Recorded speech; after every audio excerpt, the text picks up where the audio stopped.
I'm I'm recording. All right. I've got 0 viewers. Okay. Fantastic.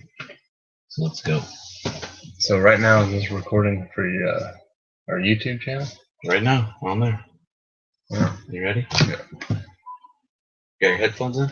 Yeah. No. I mean,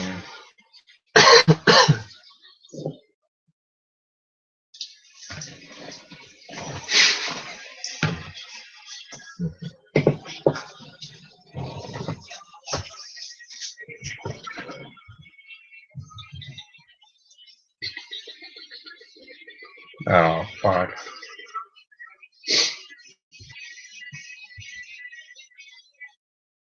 You ready?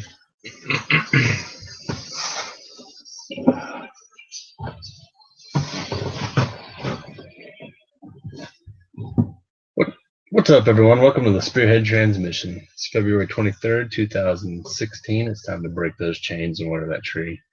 We got a little bit of extra stress tonight because getting videotaped.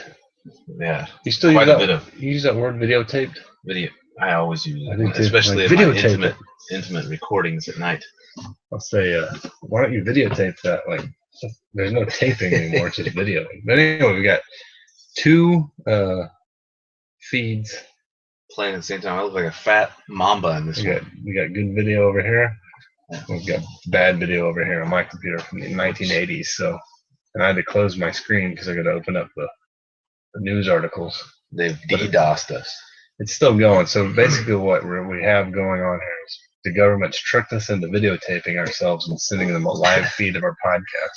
We want to know exactly where we are in our bunker.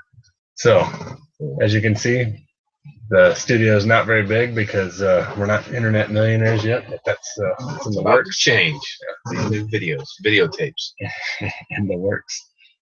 So tonight, Mike came over last week and said, pour me a glass of your finest scotch. So I went downstairs and there wasn't a drop of scotch in there. There was some rose flavored tequila. Were you embarrassed? Yeah. I don't know why. I've never Rose had that flavored tequila. I've never had that happen before. You gave me vodka. Well, and there was rose flavored tequila in there. Would you drink that? No, you're probably saving that for Valentine's Day. It's Valentine's Day. We won that, or someone got it for a gift or something. It's been in there for like years. Really? Pink tequila? Are you kidding? It looks like it should taste like Pepto-Bismol. Have you tasted it? No. Is it good? No, I don't know. Oh. It's made from roses? It's in a black bottle. Looks like something you could get with a pair of edible panties. Oh. You know what I mean? Like something that would come with it. I see. I was thinking it was going to be like a... No. Like it looks cheap. Like expensive. No. Oh. I think it came with a board game, too, with that little spinner. I'm being totally serious. Did you get that from Midtown Superstore? I don't know where it came from. I really think it was one in a... Dirty Elephant or whatever it's called. Something like that. So, I went to the liquor store, and I had that, I received the bottle of Macallan 18. Right. It's $250 for a bottle for a gift one time, and we drank all that. It was really good. And then I was going to buy, I'll buy a bottle of Johnny Walker Blue. That was $250. You bought that? No, it's going to. Oh, it's about to be. So, I was looking to spend, decent amount of money, but I didn't want to spend a shitload because there's always that chance that you get something, even if it costs a lot of money and it still tastes like shit, right? Right. So I bought this. It's called Oban. Little Bay of Caves. Along the shores of Lorne lies a record of a man far more ancient than that of any I don't think city. you're not reading that right. The first settlers arrived on the mainlands in 5000 BC and sheltered in the natural caves of the land then known as an Obe. The distillery cave was one such shelter hidden in the crag of Barren Cliff, which rise dramatically above the Oban distillery. West Highland single malt Scotch whiskey. So this was $98 or something. So that's like a Johnny Walker Gold or whatever that is, right? So I drank some the other night. I drew a bath with the old lady and poured a glass of this. And I took a drink of it. The first drink was rough as hell. I was like, shit. You know, this is You didn't get a nose bad. full. So let it set, right? Like that's what you're supposed to do, or is that just wine? I don't like breathing. I don't like it to be watered down. I don't know. But we'll see. I mean, we might want it to be watered down. Take a sip first. Take your first Drink, yeah. Put it under your armpit. Is that what you do? Yeah.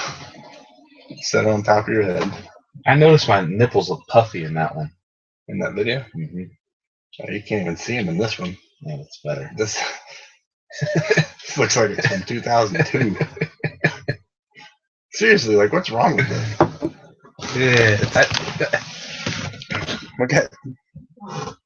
Oh, zero viewers. 0 for 0, but 0-0. this is a test, so I feel like everyone can see drinking this for some reason. Take a little one. First one's rough. Get in here. That's not bad. I like it, but the second's better. Mm. You gotta say something like, it's robust. You have to say it's robust. It's peaty, Or it's it's malty. a little bit robust and powerful. It reminds me of rocks on the It has a Laden glorious shores taste. of, Oh, the old Shire. where the Raven Lord sleeps. Yeah, so I like it. Yeah, it's good. Thank you for it. Yeah. What is that? It's $5. Yeah. Oh, shit. Trying to zoom this camera in on me only here. All right, so I have noticed recently Yes. in media outlets and whatever that, have you noticed that the word slay is being used a lot now? Like slay. Like I'm gonna slay that. Beyonce booty. slayed the halftime show, and Shrek did not slay the Bill dragon. Cosby slayed his defense, whatever. It's like you dominated that. Like, you slayed that. Oh. Have you seen that yet? It's Well, coming, man. I'm telling but you. I've heard it a long time ago though. Well, it's coming back right now, like big time. And it annoys the shit out of me already. It's already, The word slay. yeah. I guess it's because there's a point in time When it was cool. and one of our avid devoted listeners said all this podcast is about is me bitching, which is fine. It was the My premise. podcast, right? Like a phone call. It was the premise. That was the thing. So there's a point in time when like Joe Rogan used to say, "Oh, he's rocked. He's rocked." Mhm. It drive me insane watching UFC fights. And then I noticed like news outlets were saying it, like Fox News would be like, see President Bush's rebuttal that rocked whoever, Netanyahu. I see. And it drove me nuts. And I always once you notice it like can't help but notice it. Mhm. So now I see slay and I see it everywhere. And now it's just gonna be overused, right? And then there's gonna be some girl writing an article about it soon about how white people ruin How white people ruined the word slay. Ruin the word slay. You think that so that's like black slang? No, I don't know. Oh, is that what It's you're just a dumb word. Because I was like, that's not. You should make a new one up, back in the day. Say like, man, you really knocked that one out of the park. I think that one. Yeah, so I don't have a lot of stuff I want to talk about in the intro today, but I finished the book up last You're gonna week. read an entire chapter. Yeah, it'll be quick, but we don't have a guest tonight, so Okay. All right. So I read this book called One Man's Wilderness, an Alaskan Odyssey. And it was it's from the journals of Richard Pernicke. You're not trying to give me that to read, are you? No, you don't read books. No, I don't read your books. You just watch 2-hour-long YouTube videos on aliens. Expect me to watch it. Watch this before tonight's show. This is 2 hours and 40 minutes. Yeah, we'll skip that tonight. So anyway, I watched this guy's show, the movie or whatever. It was really cool, and I decided to buy this book. So it was good, and then I got to the end, which it's just the title is Reflections. I don't think it's a couple pages long, Maybe not. Maybe no. 3 pages. All right. So I just figured I'd read this because I thought it was pretty cool, and you can let me know what you think here. Okay. Since you won't read it, I won't. I'll listen. all right. Here we go. Oh, I can't get comfortable here. I feel cramped. Yeah, These computers, right? These cameras. I can't work here. I sat on a spruce trunk listening to Hope Creek rushing down the cut just beyond the willows. This was one of the good places to sit and watch the action along the cowgill benches. I was proud of my cabin, my woodshed, my cache. The actual cache layout had been just over a shade of over $40. The actual cache layout had been just a shade over $40, and that figure included the glass window Babe had flown in, but which was still in storage. I guess I had to preface this, but this guy went into Alaska wilderness and built a cabin with hand tools out of logs and shit, and had a guy named Babe that visited him, bring him like beans and stuff, from time to time. So, the Mylar thermoplane had been better for my needs. I guess that's what bothers so many folks. They keep expanding their needs until they're dependent on too many things and too many other people. I don't understand economics, and I suppose the country would be in a real mess if people suddenly cut out a lot of things they don't need. I wonder how many things in the average American home could be eliminated if the question were asked, must I really have this? I guess most of the extras are chalked up to comfort or saving time. Funny thing about comfort, one man's comfort is another man's misery.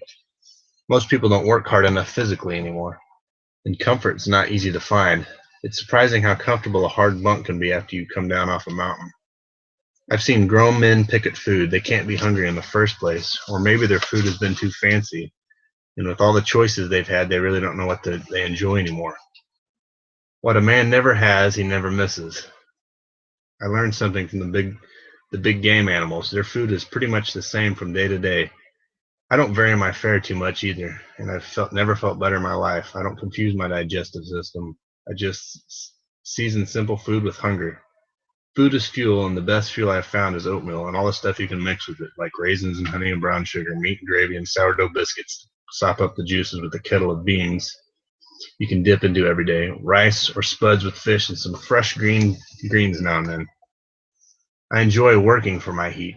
I don't just press a button or twist a thermostat dial. I use the big crosscut saw on the axe, and while I'm getting my heat supply, I'm working up an appetite that makes simple food just as appealing as anything a French chef could create. I've never found anything I like better to drink than Hope Creek water. The good feeling I get out of lungfuls of mountain air and draughts of sweet water from the snow is probably as good as any high I would get out of a bottle or a pill. But of course, many have not had a chance to live in unspoiled country. I've learned patience, learned to take my time and try to do a job right by first figuring it out. No sense to rushing and going all half-cocked. There's plenty of time out here. No sense complaining if the weather turns sour. Make your job fit the day. Grandmother Nature's in control, and you better just wait until she sees fit to give you the weather that's right for another job you have to do. Distance is relative. You learn that in time. The trip for me down to the lower end of the lower lakes takes 3 hours by canoe, and if I don't have the wind to fight, that's a distance of about 8.5 miles. With the motor on the canoe, I can make that trip in under an hour, but a motor's noise stills the sounds of the wilderness. 8.5 miles can be covered in minutes with the car on an expressway, but what does a man see? He gains in time, he loses in benefit to his body and mind. At my place, I can notice things. A bubble on the water, an Arctic tern's breast tinged with blue reflection of the lake. The landscape is not just a monotonous blur on either side.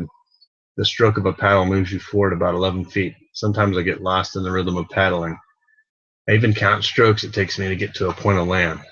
The play of muscles in one's arms and shoulders and the feel of palm against worn wood are preferable to glancing at a speedometer. I've surprised myself with what I could make with simple tools when the definite need arose. I made a tap out of a nail and cut a thread for a homemade screw that my tripod needed. I made a spring for the automatic timer on the camera, and countless other times repaired the camera, the gas lantern, and other accessories. I made a crimping tool to scalp the edges of some tin trays I fashioned from gas cans. I've made all kinds of things from gas cans. I don't think a man knows what he can actually do until he's challenged. Nature provides so many things if one has the eye to notice them. It's a pleasure to see what you can use instead of buying it all packaged and ready ready-made. Several stumps with just the right flare gave me my wooden hinges. Burls and peculiar branch growths afforded me bowls and wooden spoons and clothes hangers. Driftwood provided me with curtain rods, spruce buck, and horns. I found spruce cones to be effective as Brillo pads or steel wool to scour my pots. Stones of all colors and shapes were the raw material for my fireplace. When I did resort to manufactured products such as polyethylene, nails, and cement, I felt as though I had cheated. I was not being true to the philosophy I was trying to follow. This is where I think it gets good. I think man has missed a very deep feeling of satisfaction if he has never created or at least completed something with his own two hands. We have grown accustomed to work on pieces of things instead of wholes. It's a way of life with us now. The emphasis is on teamwork. I believe this trend bears much of the blame for the loss of pride in one's work. The kind of pride the old craftsman felt when he started a job and finished it and stood back and admired it. How does a man on the assembly line feel any pride in the final product that rolls out on the other end? I realize that men working together can perform miracles such as sending men to walk on the surface of the moon. There's definitely a need and a place for teamwork, but there's also a need for an individual sometimes in his life to forget the world or parts and pieces and put something together on his own. Complete something. He's got to create. I'm not reading this whole thing. Man is dependent upon man. I would be the last to argue that point. They brought me things that other men made or produced. We needed each other, but nevertheless, in a jam, the best friend you have is yourself. I'd often thought about what I would do if I were stricken with a serious illness, if I broke a leg, cut myself badly, or had an attack of appendicitis. Almost as quickly as the thought came, I dismissed it. Why worry about something that isn't? Worrying about something that might happen is not a healthy pastime. A man's a fool to live his life under a shadow like that. Maybe that's how an ulcer begins. I've thought briefly about getting caught in rock slides or falling off a rock face. If that happened, I would probably perish on the mountain in much the same way many of the big animals do. I'd be long gone before anyone found me. My only wish would be that folks wouldn't spend a lot of time searching.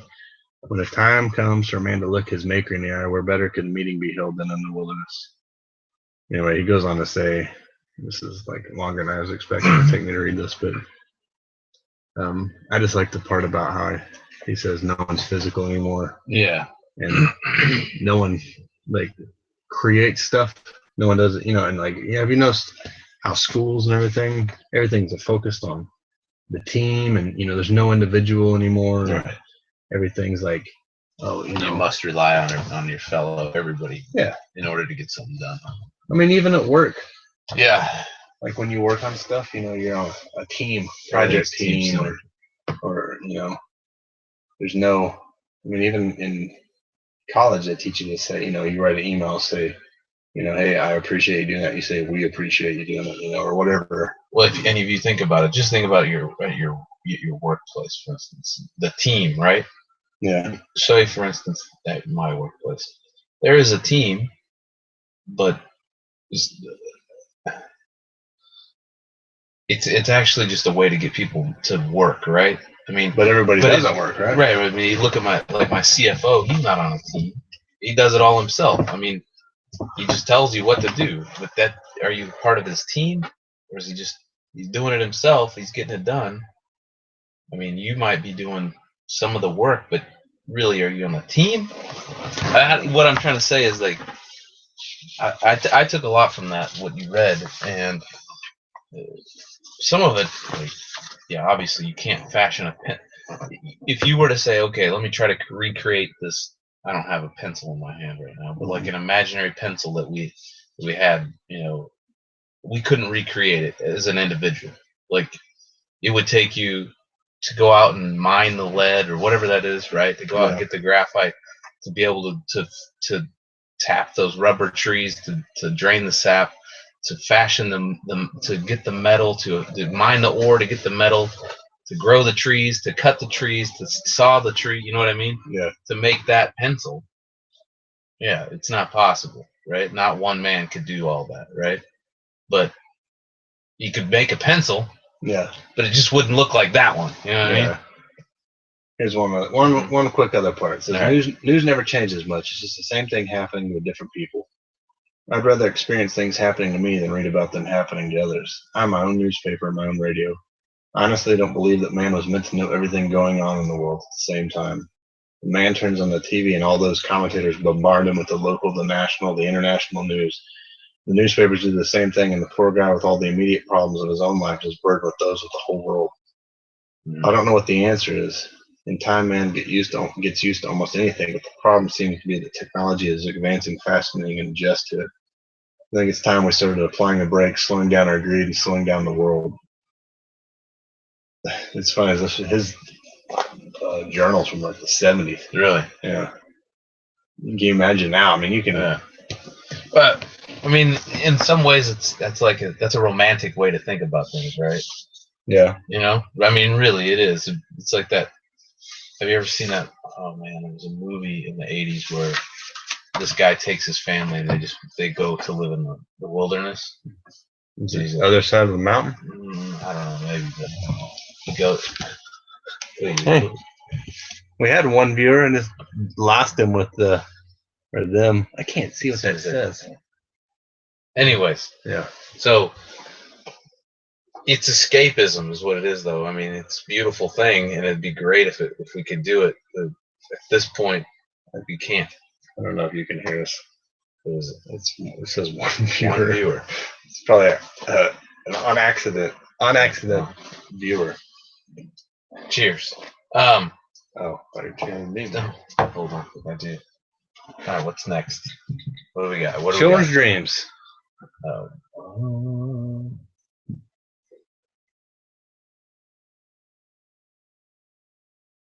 You ready? Yeah. So this came up the other day when we're in the gym working out, and I don't remember who brought it up. Someone said, like, remember when you're a kid and people walk up behind you and flick you in the ear, or knee you in the thigh, or punch you in the balls, or like all that. I don't know what year that stopped. I don't think it stopped until you were out of high school. Well, I was gonna say, but once you left high school, it was completely done with, right? Yeah. I mean, you because now that was the military ran into like a couple of those guys, right? Yeah, but it was phased out when they realized, oh, that shit doesn't fly here. Well, I was gonna say, like, now it might be the response for that is like obviously it's not socially acceptable, but the response for someone doing that's like getting your ass kicked. Yeah. Like if someone came up and pulled your shoe off the back of your foot while you're walking, like flat tire, like busted fucking mouth. Yeah, like it's ridiculous. And I mean, I did it too. I'm not like I didn't do a lot. I didn't do any ball slapping for some reason. That wasn't my. I saw one guy punch one of my friends, like, hard in the nuts. To where he crawled up underneath the car. He was crying. It's like an injured dog crawling up underneath the truck. But it's totally just standing there. He walks up and it's like, bam, punches him in the nuts. There was I don't know who was like, hey, this will be fun. There were a lot of weird stuff too. Like, did you guys have sack rolls? What? Yeah, it's a little bit gay. You guys rub each other's ball sacks? No, I didn't do it. But I had people walk by and be like, sack roll, and grab your sack and. What the fuck, man? No, I didn't have that. That's weird stuff, right? Yeah, that's really weird. What are you doing? I'm trying to get better light on this camera. It's not gonna happen. Yeah, back up. There you go. I don't have no hair. I gotta read your. That's fine. So this is a terrible podcast so far. Because we need a producer. We need to head back. Yeah. I don't know how to run the video cameras. Yeah, this is bad. All right. Sometimes. So anyway, now the other thing is the other children's dreams. No. The one thing that was funny that happened in that time frame was anyone that did the pegboard in gym class automatically got their pants ripped off when they're halfway up the thing. Yeah, and you knew it was coming. Yeah. You'd be like, all right, don't do it. Don't. All right, man. I won't, dude. Just try. See how many times you can climb. The thing is anytime I climb the pegboard, I look around, grab the pegs, it's like piranhas in the water. You hear the pegboard, you see people start walking over to you. He's gonna come pull your pants off.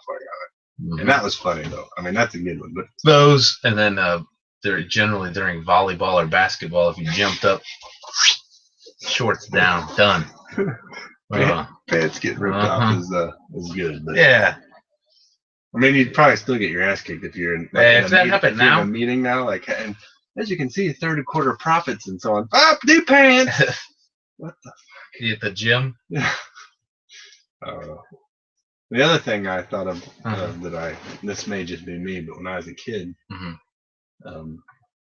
like build a Lego plane or spaceship or whatever, car or model airplane with the clear windows and everything, and I'd get up and I'd like put my face up to it to look, see what it'd be in like the cockpit to see like, yeah, this is, I could shrink myself down and fly this thing around. Be amazing. I did the same thing. Like who's emailing you? I don't know. Subscribers to the Google Plus account for the live feed video. I wish.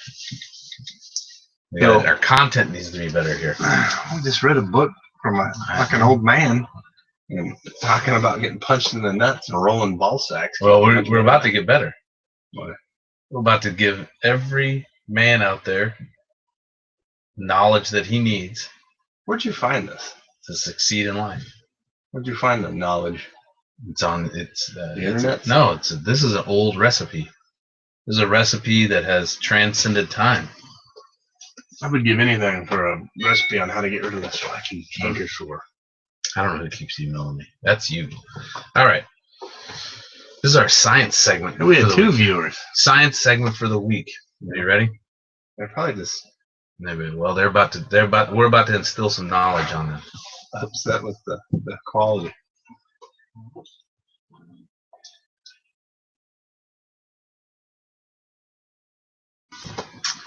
Science. All right, so everybody, this is always on most, I guess it's probably a popular Googled, what do you say? Popular Googled search. It's probably a popular search. How do they know? How do you make your penis bigger? That's a popular Google search? I would imagine, right? Is it Ling Wang? Ling Long, Wang? Long duck dong? No. Ling Wang therapy? I don't know.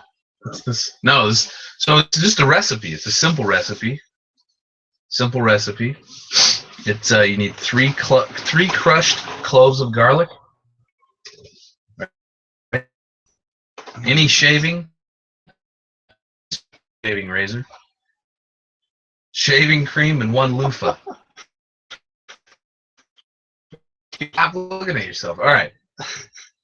First step, you must wash the area around the shaft and the base of your penis with very warm to almost scalding hot water.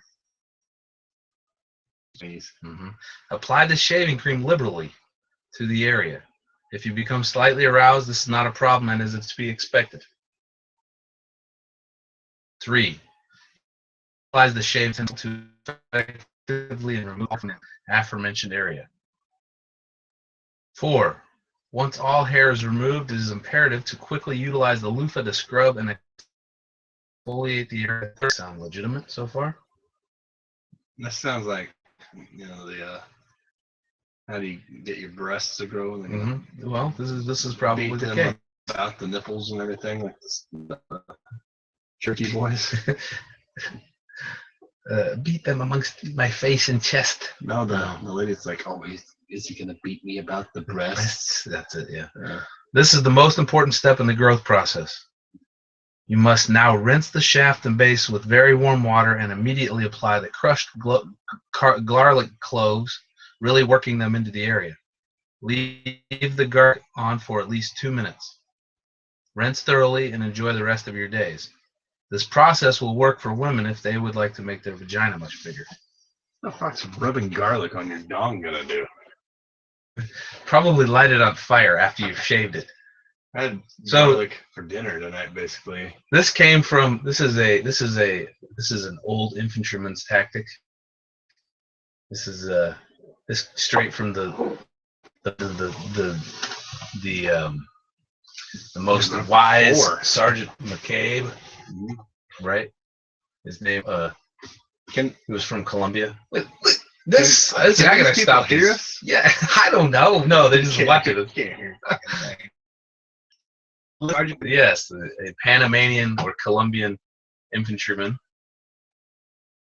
He would always be this wisdom. If you couldn't grow hair on your face, you'd say the same thing. Rub garlic on it. Yeah, after you shave. So all of you people that want to grow a giant penis, that's how you do it. I read somewhere else that This, if they do this, does garlic burn? yeah, it's like fire. Really? Yes, especially if you rub it on your face or any sensitive item.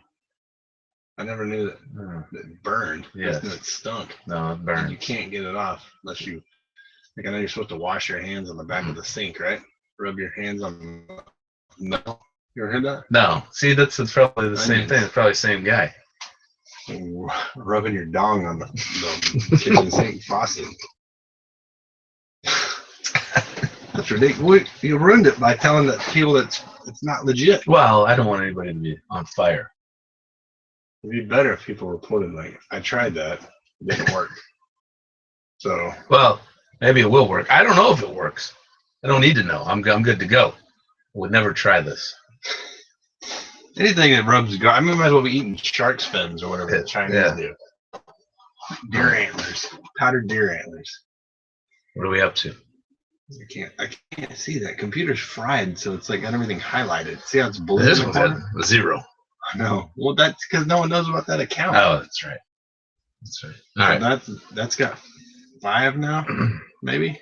I have no idea if Fantastic. they can hear us or not. So All right. So On what's next? hot zone. All right. You know what's that? You ready? No. Hot zone. Oh, that's a good guest idea. Fat lady. That lady that does all the marathons and triathlons and Ironmans. Like, she's fat and she takes pride in the fact that she's fat. And she's good at it? No. She's just terrible at it, but she just. She's like we've talked about before, those people that say, like, I'm an athlete. Oh, yeah? Why is that? Because I run 5Ks. Well, what time do you do it in? Oh, it takes me 8 hours to do 5K. Oh, okay. So you're athletic. an Super athlete. But what brought that up is because from Huffington Post, there's a new body positive superhero coming out called Faith. It says when you think about female superheroes, the image that come to mind might include, well, I'd read this, but it just disappeared. The fuck this happened? You're not So allowed it's to run this. When you think of female superheroes, Wow. you think of top, fit bodies and skin tight spandex, thong backs, and everything Right. like that, right? Right. Like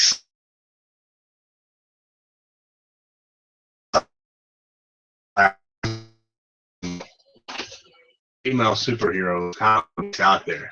I'd look that up, but I can't because you're on this device. I got comic books down there. Oh. But You do? You have comic books there? yeah, right there. 198 of them. Oh, in that box. Yeah, it's not accessible. No. Anyway, so Psylocke is like Japanese American, basically wears a swimsuit for a outfit and like Mhm. thigh-high boots with high heels. So Faith Yeah. is basically a fat bitch.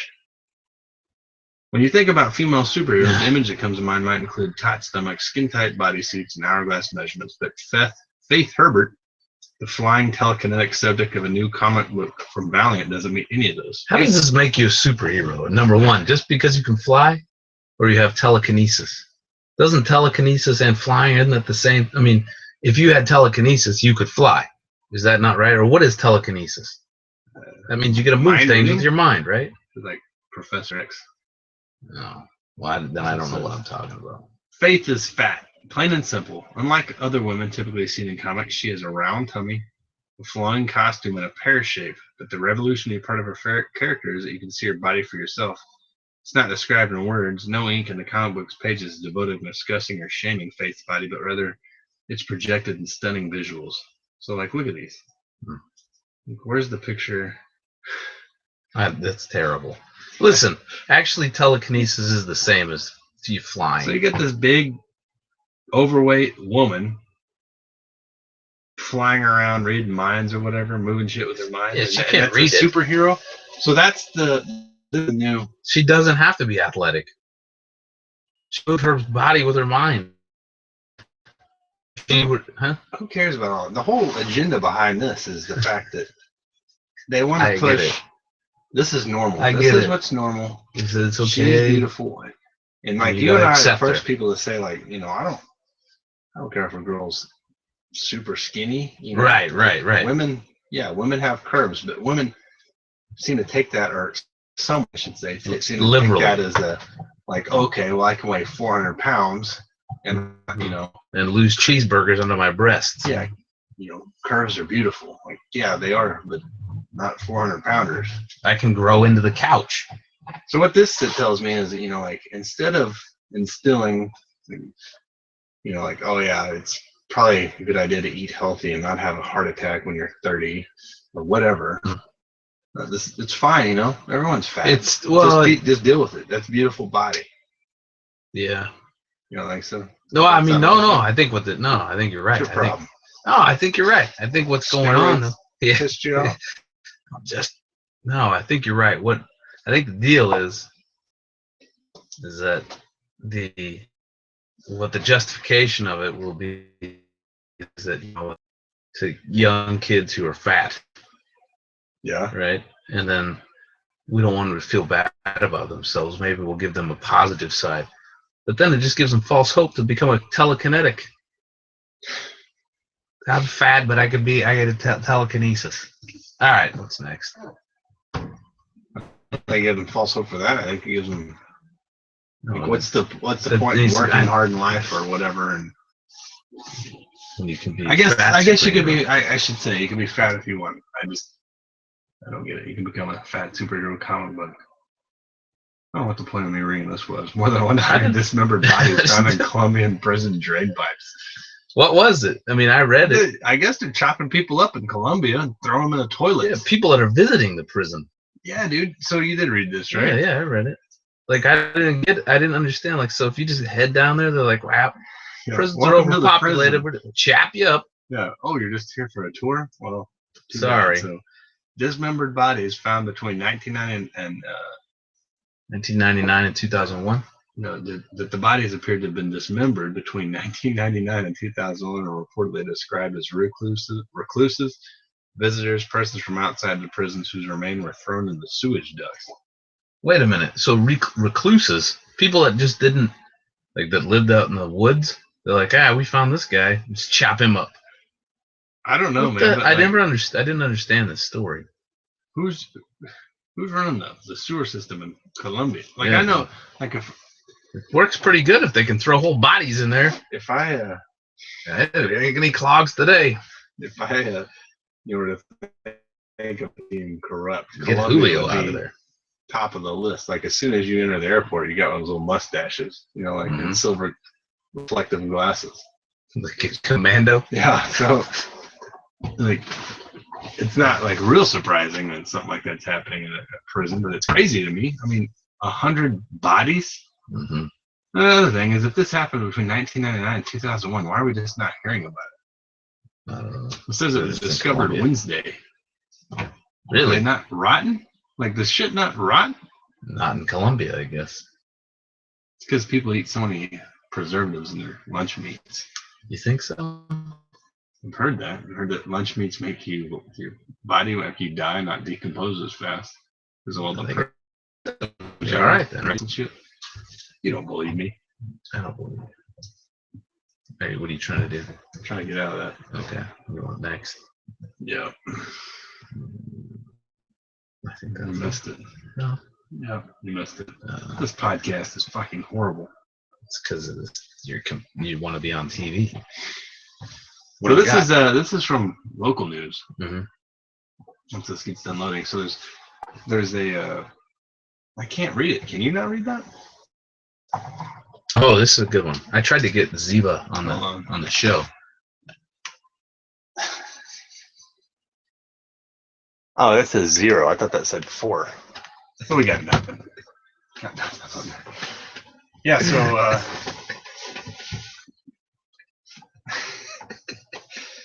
live on TV, ladies and gentlemen. So Live on stage. here in Tulsa, Oklahoma, there's a current. It's a federal hearing, right?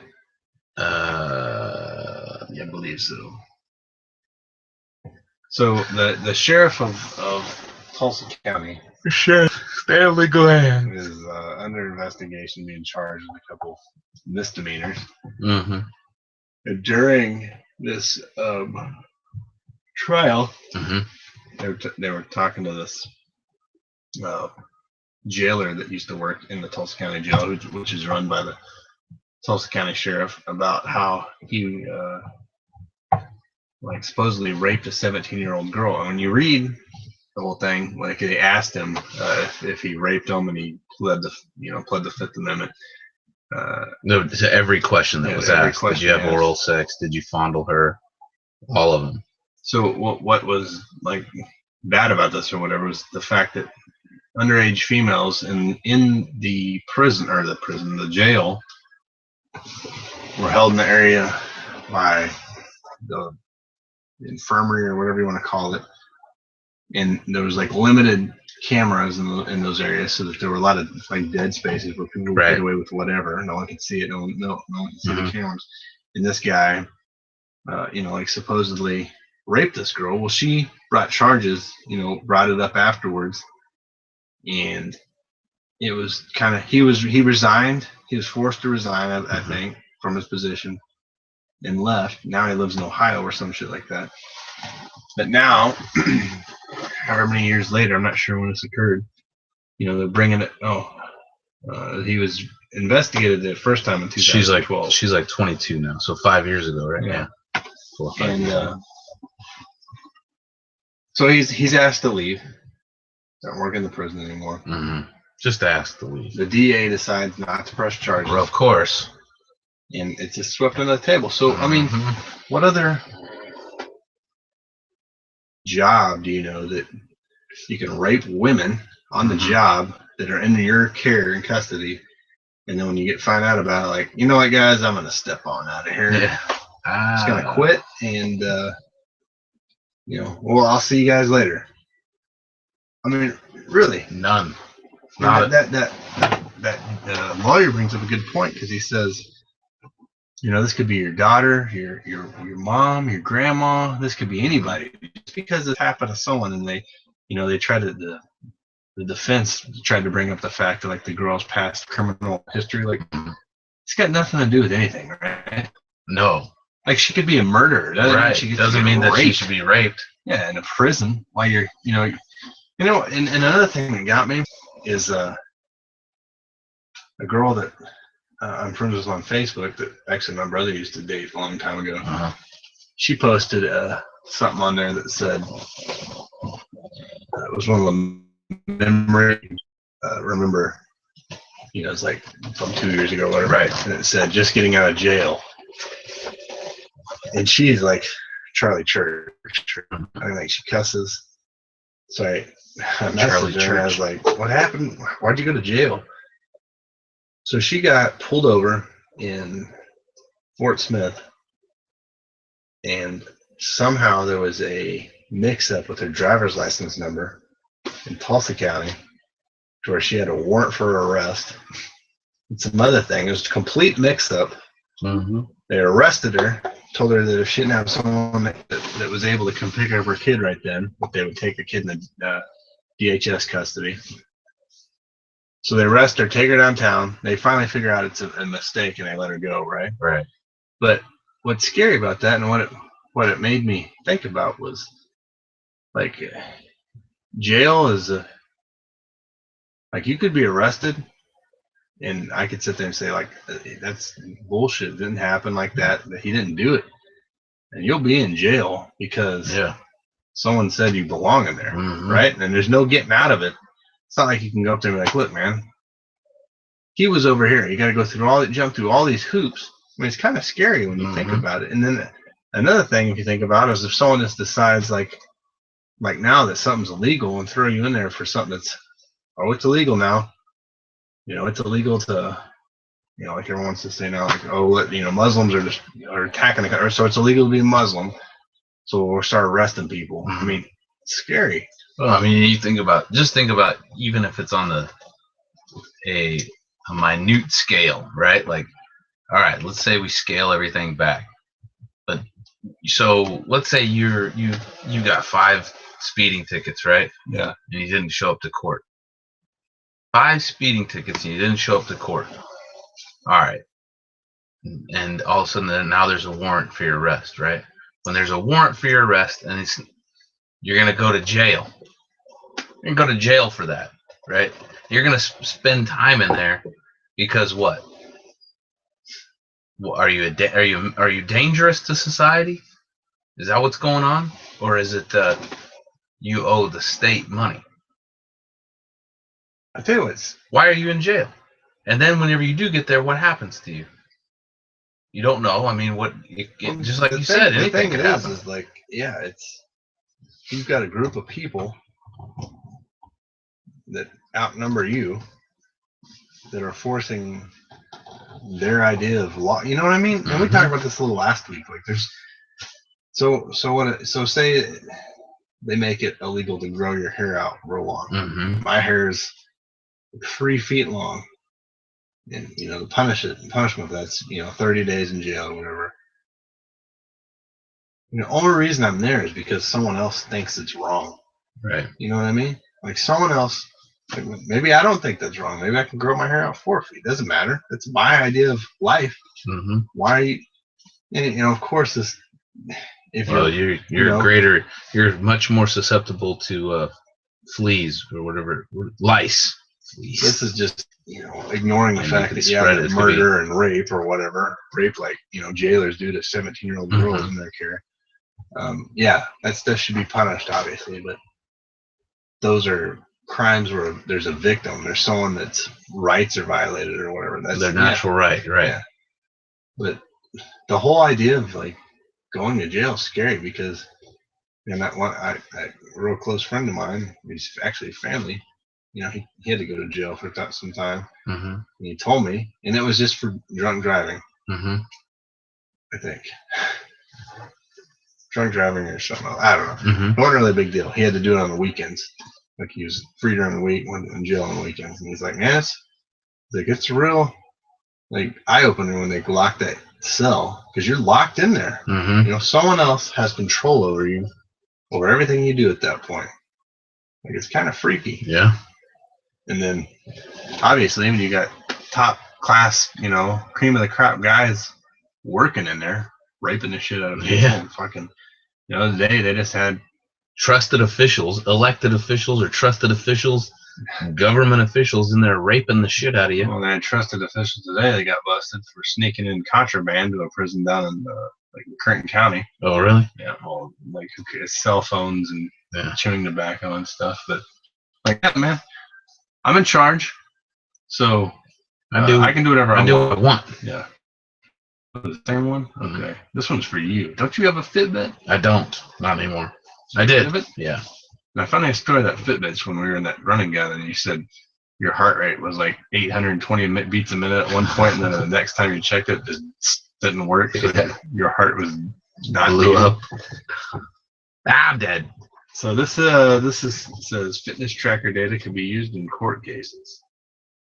It's from Fox 23 News. Says quick facts: estimated 70 million people use wearable fitness technology. Now data from those devices can end up evidence in court cases. It's a device many people wear every day. But Fox 23 learned that you're not the only one with access to fitness tracker on your wrist. Fitness becomes sort of a fit snitch. The data from your wearable technology we can use in courtrooms. The device tracks the user's every move at all hours of the day or night. This is the same as the black box data you get on a car or a truck or an airplane. Your activities, your heart rate, even sleep patterns, all conveniently worn around your wrist. So I'm not reading the whole story, but what? I mean, we were trying to set this video feed up tonight. We're like just sitting there acknowledging, like, right. Yeah, I agree. Yeah, I didn't know what to agree to. And like Facebook access. You know, if you look at your pictures on your iPhone, it's got like, you know, like St. Louis, Missouri, wherever you were, Right. Utah, Mhm. you know, like what does not track your movements anymore? I mean, everything pretty much does. I mean, it's actually kind of freaky to me that a Fitbit that everybody wears, no one thinks twice about, tracks your every move. And then when you tell them, like, hey, if you look at your recently visited places on your iPhone, like, oh my God, that shows, oh my God, it tracks that I went everywhere. It shows that I went to the store. I don't understand why people don't see that though. Like, they don't see it, or and they're so surprised by it. But I don't know, but so we got the Fitbit. uh-huh. It's tracking your movements, right? Cell phones tracking movement. Everything tracking. Your cars have GPS on them now. All kinds of shit. Your computer. And right now in the news, there's the whole bit with Apple trying to stand up against the FBI because the FBI is trying to access Saeed Farouk's cell phone after his massacre in San Bernardino. Well, first off is, I don't know why a 4-digit access code has stopped the FBI from stumped the entire United States government, the NSA, the CIA, the FBI. All of them are they're just completely perplexed by that. I got it. The code. It's words in saying in Japanese right now, like make an emergency call. Yeah. Don't enter it one more time. It's going to lock it up completely. So let's just get a hold of Apple and have them do it for us. But all this shit tracks your movement, everything, locations. I mean, we say it a lot, and I know that it happens. Marketing's directed towards you because of your viewing habits on the internet. Yes. I swear to God, somehow it picks up voice stuff. Because I'll be talking about things, and the next thing I know, it'll be an ad on Facebook. It's the same thing, dude. No joke. Like, I won't have Googled it. I won't have done anything. I'll be like, hey, I should be looking at couches or something. Yeah. Or something like that. And all of a sudden be like, a couch. And I'm like, what the fuck? Yeah. How's this possible? But if you tell anybody, except probably our listeners, if you tell anybody, like, I think, they make like a dossier on every human being alive based on their search habits, their internet history, their fucking viewing habits, their Fitbit, their locations. Like, oh, you're crazy. You're a conspiracy guy. Yeah, of course. You can't. I know, man. But it happens, right? I mean, it's obvious. Yeah. The fact that they can use we did a story last week that 54 million people in Pakistan are monitored about how they use drones over there, how they attack terrorists, right? Didn't we talk about this last week? 54 million. They just use a math equation, but they monitor all the metadata off of all the cell phones, right? And they say, okay, this cell phone was here at this time, it made this call at this time. Okay, so because terrorists are not, we did talk about this, right? Because terrorists they're not gonna use digital communication, but they'll use people as mules to carry messages, blah blah blah. Well, if they can monitor 54 million people's metadata in a country that we're not even at war with, right, Pakistan, then we know for a fact that they're doing that here, right? Yeah. And I'm sure people will be screaming out there saying, oh, they wouldn't do that. They wouldn't do it. Well, whatever. You can live in your fantasy land and keep twiddling your thumbs and keep saying, well, if you don't do anything wrong, you ain't got nothing to worry about. Go ahead and keep living that lie. But the thing is that if they can do that. That's the line. If you didn't do anything wrong. Yeah, I mean, that's a typical lie. Right? Go ahead. The Bush presidency was all the Muslims. Right. You only had to worry about Muslims. You only have to worry about terrorists, not Muslims. Obama gets in office and like, hey, lone wolves and veterans, the new enemy of the United States. You don't got anything to hide. You got nothing to worry about. Yeah. Like, hey, wait, I'm a veteran. Why the fuck am I being targeted for surveillance or whatever? Right. Like, the enemy's changed. Like, yeah, the law is still there. But this whole thing with this Apple thing, and as far as like politicians coming out against or for, whatever, dude, I don't believe it one bit They're not stumped by this phone. They're just trying to set precedents in the media, trying to get public support behind the issue to say, look, the government should always have a backdoor into this phone, a backdoor into all of your phones. You shouldn't even question this, right? Why should you question this? Why would you want to question this? That it's for your safety.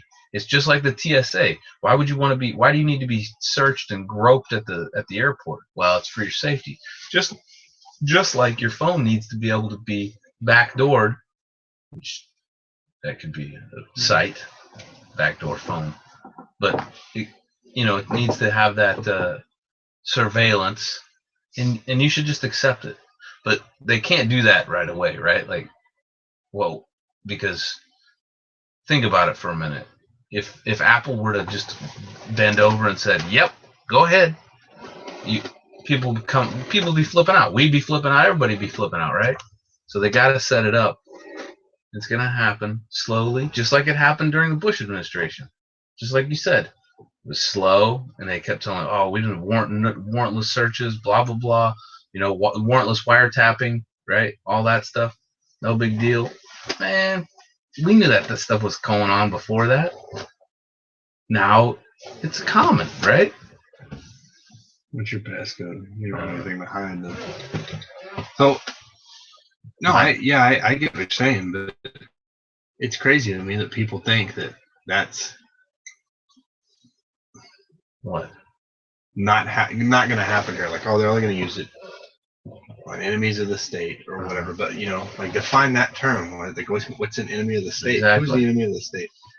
Well, back in the day, it was free black men that were the enemy of the state, right? I mean, it was illegal to be free and black at a time. Yeah. Right.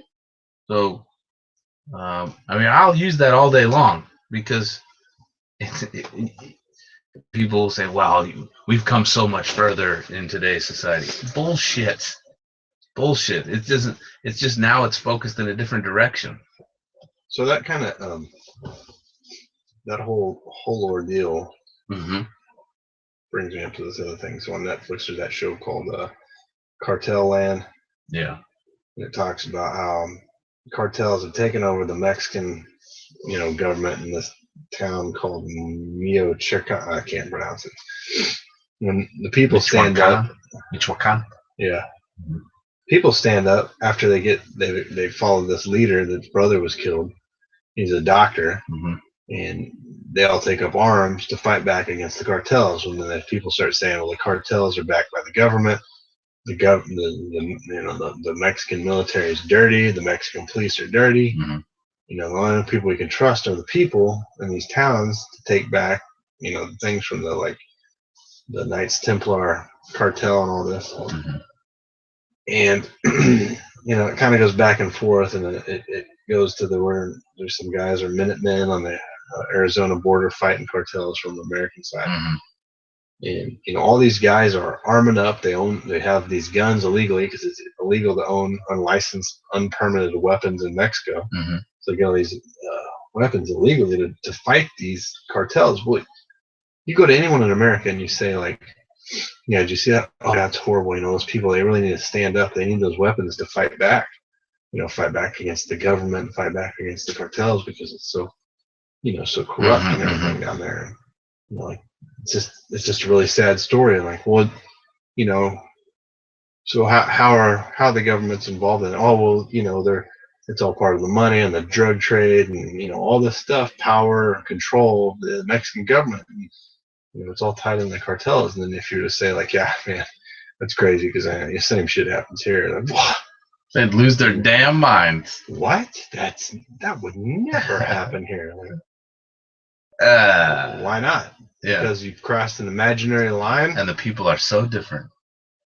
Like, don't you see constantly in the news about, judge of whatever is caught selling, pills at the attorney was raping 17-year-old girl in the like. Anytime someone gains so much power, they start thinking, they can get away with shit or whatever. And anytime a group of people is in power over another, it gets corrupt. Just like this group that they come up with on called, I can't remember. Well, how about two governments work in conjunction? I mean, to empower those cartels, La Defensia or something like that. right? Because the money's so good.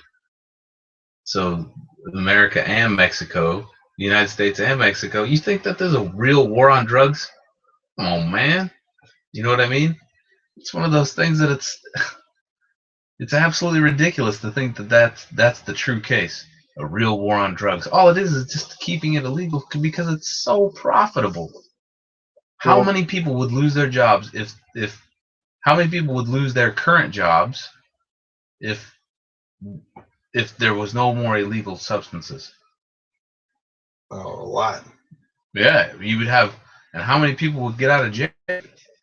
How many people wouldn't go to jail? You know what I mean? Yeah. And other people will be like, well, how many people be hooked on heroin? Well, who gives a shit? They be hooked on heroin. They have to take care of themselves. What I'm trying to say is that it's perfect concert. And I look at that map. It's perfect concert. It only empowers and emboldens and makes these politicians more rich, and then they can run on platforms of we got to keep this down. We got to whatever. It's such a lie, Well, dude. yeah.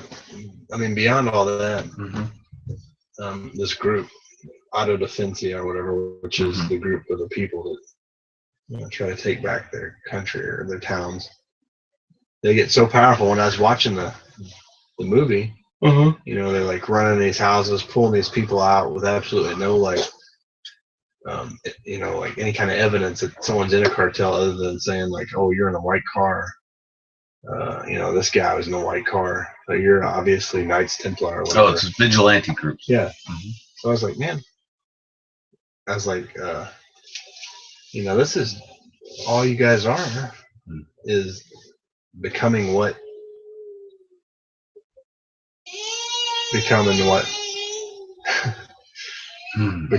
you were fighting against, right? Like you can't continue just to ransack people's houses and rob people and just pick and choose. You know what I mean? Yeah. Like that power given to them of supposedly protecting in the name of safety, like went to their head. At the end of the movie, it talks about how a lot of those guys, like one of the head dudes whose name was like Papa Smurf, he like works for this. They federalize them when they become like police, and then they're working for the cartel. Mm-hmm. It was like a huge, circle. Cycle. Yeah, and like my whole point in tying this in with the iPhone thing and the Fitbit thing, I feel like number one that you're always being tracked no matter what you do anymore, unless you're completely disconnected, like this dude up in Alaska, or and we can talk about this next week with our guest next week. Like you got profiles online, you got Facebook profiles, you got all this shit, and like you're always being watched. And the fact that governments are known to be corrupt, even though people don't believe that, it's not in this country. Well, they don't believe that their government is corrupt, but they believe that everyone else is, right? Right, but they believe that theirs Like is not because it's just you could go up to one of your biggest like team, coworkers at work and be like, man, you think Russia offs people that don't agree with them politically? Oh yeah. You think the judge of the Supreme Court was knocked because he didn't agree with current policies of the current administration, or was supportive of the Second Amendment or whatever? Like, no, that's ridiculous. You're being ridiculous. Mm-hmm. I get. Where's the disconnect? Why do people like? What it makes this place? What makes America so much different? Because it's the same thing. Team like, America. Just like, do you want to be a senator or a legislator or anything like that? No. Do you want to be power over people's lives or anything like that? No. Some people do. That's like what drives them, and because of that, a certain person seeks out those positions. Yeah. I mean, I can't believe that that's the case with all of them, right? But I do believe that it is the case that they feel like they have the right ways to live, right? They think it's the right way, but we've got to force the right way. Yeah, that's You what know? I don't get. And they don't understand. I don't think people should be fat, right? Right. But you're not going to force people to not be No. fat. You're not going to be like, hey, if you eat that Twinkie, I'm going to make you Go to jail. You go to jail. Right? Why? Well, it's for your own good. It's better for you. I mean, you're gonna die young Mm-hmm. if you just eat shit all the time. Yeah, if you eat that double quarter pounder, you're going to have to pay a fine. It's ridiculous. Mm-hmm. So to lighten it up here a little bit, I guess. Scientists, this is from Huffington Post. Scientists are working on prosthetics controlled by your mind. Mm-hmm. Possibly go wrong with that. It's crazy to me. And they put this like needle, I think, in a blood vein to your brain. Yeah, it's like a stent, right? It uses it feeds the electrons sent through there from your brain to control, like you got a robot hand or something. Maybe get an app for it. So, what if our body now is a robot to a previous life form already? Yeah. What if the previous life form was just the brain that was like sliding around on the ground? Mm-hmm. You know what I mean? And the prosthetic is our body. Could be. No, No, I mean it could be. It could very well be. that wasn't very believable. Wow. No, but I think it's crazy, right? That you could have a fake leg that's tied to your brain. Yeah. Like To me, it's just a setup for Judgment Day, but Judgment Day being the Terminator Judgment Day. Yeah. I was like, Christian Judgment Day. Neither of us were in the camera shot there. Oh, there's no one watching that. So they checked in with that, said that looks like one of those TVs with a 12-turn dial. Yeah. With somebody adjust the contrast. Yeah, I don't even know what that does. I don't have to do that. No, so Yeah, I don't know. I mean, there's tons that can go wrong here. because I already have But you got to think about it from the point of view of the person that wants their leg back. Right? And they wanted to be able to control it instead of be hot like peg leg. they already have now. I'd like to have bionic. Was parts. that not me, man? Imagine how. Seriously. Why? I think the Terminator is too real of a story to possibly. Well, the artificial fucking around intelligence portion of it. Yeah, That's the. what happens if the hand that you got that's tied to your brain decides that No, I want to it's be not. in control here? It's So it just hops up, puts it around your neck. I'm like, it knows better than a Tells you. guy no, it's like you better do what I want, Oh. or choking you. I'm gonna choke you. I'm gonna choke your chicken. So, like, take me to the mall, buy I me want to sports buy jerseys. stuff. I need some gloves. Yeah, good gloves. No, like I don't know. Like when I think of it, Uh-huh. number one, I think if your brain can talk to an electronic device, it makes me think that the electronic device can communicate back with your brain, right? That may not be true at all.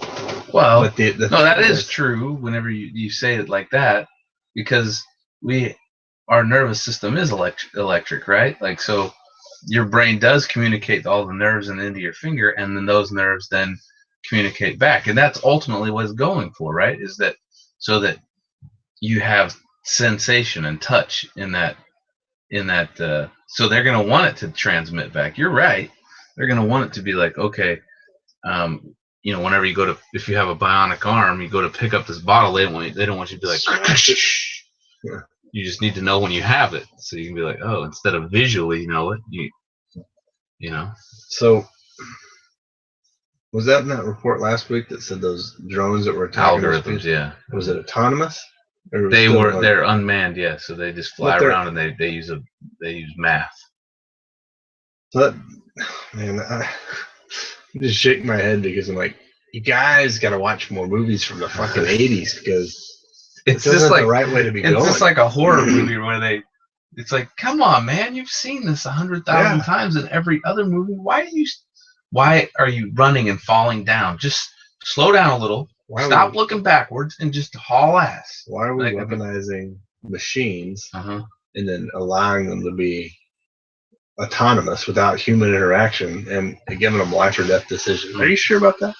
It said they were unmanned drones that operate off of algorithms, and then some were weaponized, some weren't, and some blast the shit out of things. Obviously, they probably had to have the go command to say, "Let them rip." Yeah. You know what I mean? Like, okay, we've drone blah blah blah has found checkpoint Charlie with his willy out. Get him. Checkpoint Charlie. What is that? Oh, that's a movie with Gene Hackman, I Yeah. think. I think it has to do with doesn't have to do with East Germany, I think. I don't remember. Yeah, it's East Germany, West Germany. I just remember that name when you said that. I don't know, man. Was that, but mind control prosthetics like scare me. Like I do think it's good because like you're saying, people can like Stephen Hawking can get one tied to his wheelchair. We didn't have to. You don't have to breathe on it to drive. Yeah, you can do it with his brain waves, but He could just get them all, right? prosthetic. See, so where does it stop? You got a robot body. Yeah, The why only not? thing though? is your brain. So what do you have left? Just, I mean, isn't the most important thing of you? Isn't that your mind?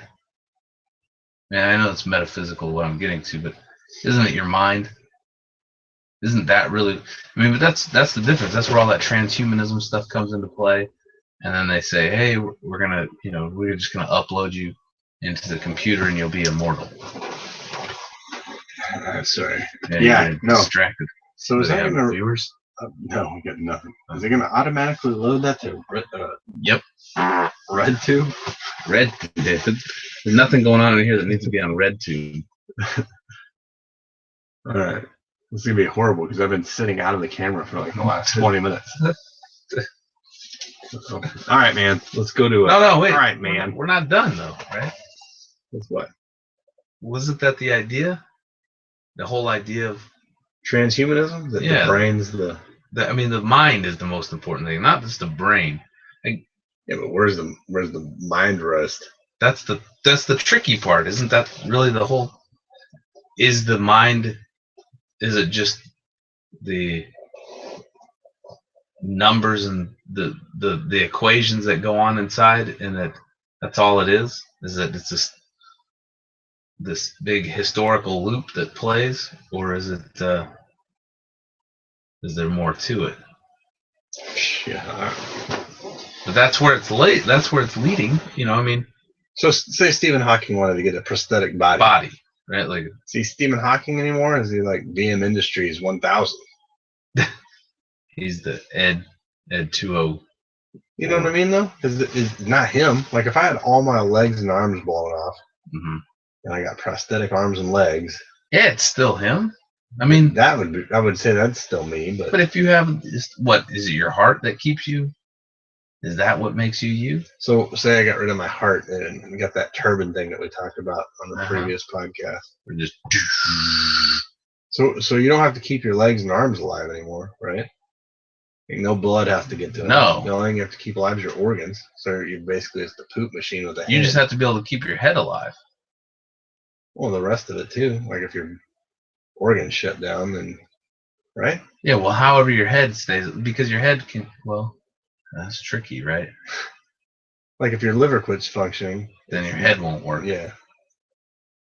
But I guess you could have you could drag around the dialysis machine. If But you're is a it your robot head? body. Is that where your mind is stored? Is it in your head? No, that's your brain. But is it your head? Where's your mind? You don't think with your lungs. I get you, but it's I know not. what you're saying, what- but you're almost talking about like, where's your soul? That's exactly it, right? Isn't that the idea? Isn't that what the mind is? Isn't it your soul, or is it? I don't know. Like your soul's in you. All right, so that's like Start the, getting rid of robot well, parts. we're getting ready to go into soul. tinfoil hat, and we don't have one, so this is okay. I thought we had two things, but the Pope and Obama. No, but that's not very good. Oh. It's just Obama wants to become the world president. The Pope's looking for a partner. Well, Anyway. ruined it. Yeah, it's done. Yeah, I don't have much on that. But no, I like this discussion better. That's really the trick is your mind your soul? Because so like when you're gone, right? Or do we have souls? But I guess if people that are atheists, they would say that it's your mind, right? But if people that are religious or faith based, they would say it's your soul that carries on, right? So nothing carries on to somebody. It's an atheist, right? They believe that you're just dead. Your mind is everything contained in your brain. See, I can't think like that. I do not know why, but I can't come to that conclusion that my mind is in my brain. I know that sounds crazy, but it's not. For me, it's not. It's like this. In your teeth? No, it's not even here. It's not even like in me. That sounds strange, right? But it's like up here, and I'm just like tapping into it. This brain is like locked your into it. vegetable stock? I guess. Man, Your third eye? I don't know, and I think everybody's that way. That's my interpretation. Is that it's like this. I'm just a computer, and that's the operating system, or whatever, or however that works, right? Like, if you wanted to think about it like that, like that's my profile. You know, there's my profile. I mean, I think your mind's in your. It's contained in your body. Yeah. Is your soul contained in your body? Yeah. Okay, so are they the same? No. So what happens to your mind whenever you're dead? It's gone. So what is your mind then? Your mind's just your brain, like. No, your Just brain is just processing that organ that goes. Yeah, but all your mind is processing day-to-day events. I mean, that's really all it is and thinking. And thinking about things that I don't know. I'm overloading mine right now. Yeah, it's hard. I think that's the thing. So does it work in conjunction with your soul? Your soul doesn't. Or what's your soul then? What's the point of a soul? Like just hangs out till you're dead? Like, all right, here you go. He's born. Hey, that's where you gotta go, man. I think your soul's your And then funk, your jokes and your it's where your jokes are. Your come on speeches and like how smooth you are. That's your soul. Like I don't know. I just know that That's your swagger. Yeah, I just feel like my soul is my swagger. Like I know people. Like think of a transplant, like like organ transplant and stuff. Like someone else. Like if I were to die and my heart got transplanted to someone else, like if you met them, it wouldn't be part of me that I mean, it's just an organ. Yeah, no, I'm not saying that. No. I'm just. I guess I'm just thinking out loud. And you obviously can't get a brain transplant. If you had a brain transplant, I mean, you think. I guess that would reinforce your fact. But if the brain was transplanted to someone else, would they act like me, or would they act like themselves? That's tricky, right? Like you gotta find that out. Can you have a brain transplant? Like this guy's got good everything else. His brain's bad. It's like Frankenstein. It is Frankenstein. That's the whole conundrum with him, right? He got AB normal. He got an AB normal brain. They also didn't staple him up well because he had some leaks. Yeah.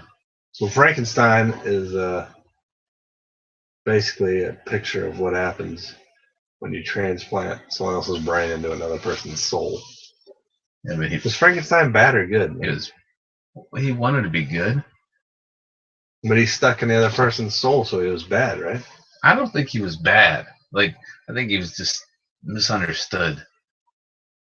I never liked Frankenstein. I did. His stupid shoes and bolts in his neck. Yeah, it always made me think of Eddie Munster too, or not Eddie Munster. Yeah, I know you're talking about Herman Munster. Herman Munster, because that's who he was supposed to be. Even as a kid, I was like, "That guy's an idiot." The giant forehead. Have you ever seen the one where De Niro plays him? Robert De Niro? Yeah. No. That's actually, I never read the book, obviously. But I think it's based on Mary Shelley's Frankenstein. Yeah. But my favorite Frankenstein is Young Frankenstein. Yeah. My parents never let me watch that when I was a kid. Oh, it's good. Have you seen it ever? Oh my god. I've seen parts of it. It's I'd excellent. sneak into the room when my parents were watching it and like try to. It's good they didn't let you watch it. It's got boobs in it and stuff. It might, but it has some sexual scenes in it, but they're not. There's no sex. I mean, Frankenstein's banging an old lady. Speaking of sex and stuff, my daughter was watching Inspector Gadget before I came up here, Yeah. and had the scientist on there that was trying to get Inspector Gadget a new outfit, Uh-huh. and it put Inspector Gadget in this Speedo, Uh-huh. no shirt, and that guy's like, "Oh, how'd this get in there?" And started sweating, and then it changed and put Inspector Gadget in his clothes. I'm like, the kids' cartoon, right? Yeah. You know what I mean? Yep. Like we're trying to put gay Inspector Gadget scientist into kids now. Yeah. You know, like oh, that's fine. Did I tell you what about I messed up yesterday watching Netflix. Yeah. So my daughter got home, and it was we got home kind of late. So I was like, just chill out. You can do whatever. You know, I got to getting stuff ready. Blah blah blah. And she's like, oh, can I watch Leo the Lion on Netflix?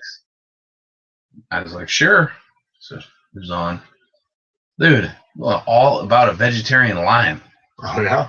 Like what? And at the end, the lion and the elephant had babies. It's like, how is this even?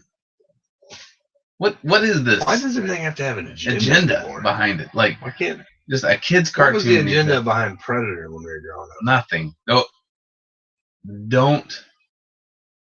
Nothing. There's no Commando agenda. didn't have an agenda.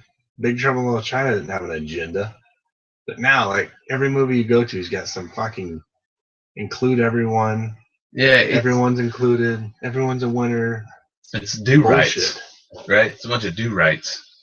They can't just handle a story. The thing is it's not do rights. Like Well, they think they're do rights. that quote that says base bad men on their actions and good men on their intentions. Because movies intended to be good, make people Mhm. want to be vegetarian lions and have sex with elephants. Yeah. What But kind of agenda is that to my kid? I don't know, man.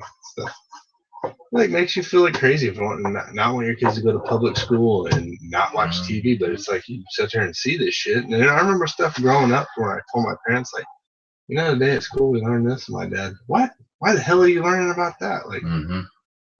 I don't know. But I Learn am. about false gravity. Yeah. In the meantime, they could be telling me, like, actually, we don't know about gravity. Yeah. We don't even want to discuss the gravity. Ridiculous. Player commercial. All right. Whoops. I'm It's getting the wrong tired, one. man. Me too.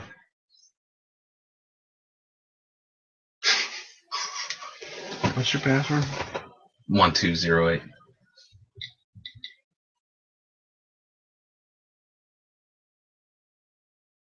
You mean do tinfoil or just skip it? Skip it.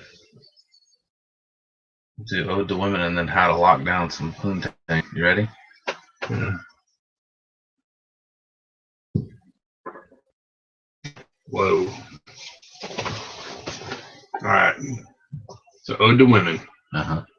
This is titled, this is from the Huffington Post 50, which I guess is geared towards men and women over 50 years old. Uh-huh. So this is what Christian Grey Mm-hmm. could teach. God dang. What Christian Grey could teach men about sex. What's that? I didn't read Christian this. Grey is the dude from 50 Shades of Grey. Yeah. It's a movie. It's a book that a lot of women are reading, thinking they were well versed in literature when they were reading this. Basically, the Penthouse Forum. Yeah. I mean, that's all I admit, it's man. gotta be. It's like, what are you reading? Oh, I'm reading the Penthouse Forum. Oh, you sick bastard. What are you reading? 50 50 Shades of Grey. Oh, Wow. You're so cultured. I heard that's New York Times top 100 books to read right now. Mm-hmm. You're very cultured. Okay, so number one, let's start with anticipation. As she touched my deep vein thrombosis. Won't stop thrombing. It's all about all of the deliciousness that comes before you get your hands on your lover. So it talks about Foreplay is very important to a woman's sexual experience, but I'm not going to talk to you about how long to touch her breasts or how much attention you give her genitals. All good things. I'm going to talk about the sexy text in the middle of the afternoon, the hot request that she meet you at a bar wearing no underwear. I'm talking the tenor of your voice when you tell her how much you're looking forward to stripping her slowly later that night. Learn to build anticipation is a skill that Christian Grey was masterful at. I'm pretty good at this, I bet. How can you build sexual tension in your relationship? Get her to simmer in desire for you.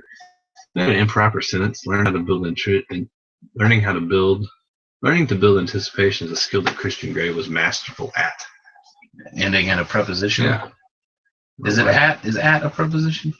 Is, be, am, were, was, word, when, have, has, had, do, does, did. All it is just the word preposition, preposition is preposition. Tells you where they are, right? Of, at, right? Like What on. So basically, women want you to send dick pics throughout the day. That will get you lucky, I promise. Number 2, let her know in her bones that she's the object of your desire. In other words, give your woman some attention. For many women, desire is the orgasm. Women want to know what they are wanted and that their lover thinks that they are sexy and beautiful. Communicate that to her a lot. Feeling valued is a turn on for many women. How can you show her that you value her? Pictures of your penis. Yeah, didn't they say that letting her know that she's valued is giving her an orgasm? Yeah, well, that's what Do that a lot. I'm thinking about you here. Number 3, make sex important in your life. Christian Grey has an entire room devoted to sex. How much space do you give sex in your life? Sex is about more than penetration. Experiment with your fantasies and hers. Ask her to tell her erotic secrets. Play games such as asking her to bring 3 sexy toys or videos to your next erotic tryst. That could be dangerous. Very dangerous. 3? I mean, like, what's the toss-up there? You're gonna have something's gonna go in your ass. Yeah. You know what I mean? Like, look. Does that thing take gas? Yeah. Is that gas powered? Because I don't want that near me. Holy shit! I gotta mix some concrete later. Let me see that. Give her a gift certificate to a sex toy shop and ask her to go shopping. This tip also builds anticipation, which was tip 1. How can you expand and shift up how you engage erotically with each other? Seduction is something about not knowing what will come next. Make sex more than who climaxes first. Number 4. There were 5. Oh, it was 4. Dress for success. Christian Grey always looked good. When women put themselves together for a date or lovemaking, they sweat the small stuff. How about you? I know a man who wears superhero underwear because they make him feel sexy. What are you putting on under your jeans?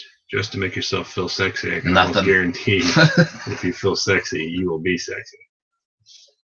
So basically what you got there is a whole lot of nothing. Yeah. You know, I'm going to tell you. So that ode to women. What do we just have to make them feel good, dress nice, let them shake your fillings loose, some kind of toys. I'm not down with that part. Put on this chin strap dildo. Well, all right, I can do this. So there's 1. I got 2 more chances of it to get here. I got this soccer ball with nodules on it. Yeah. Kick it right into your ass. And this vacuum cleaner hose hooked up to the front. Yeah.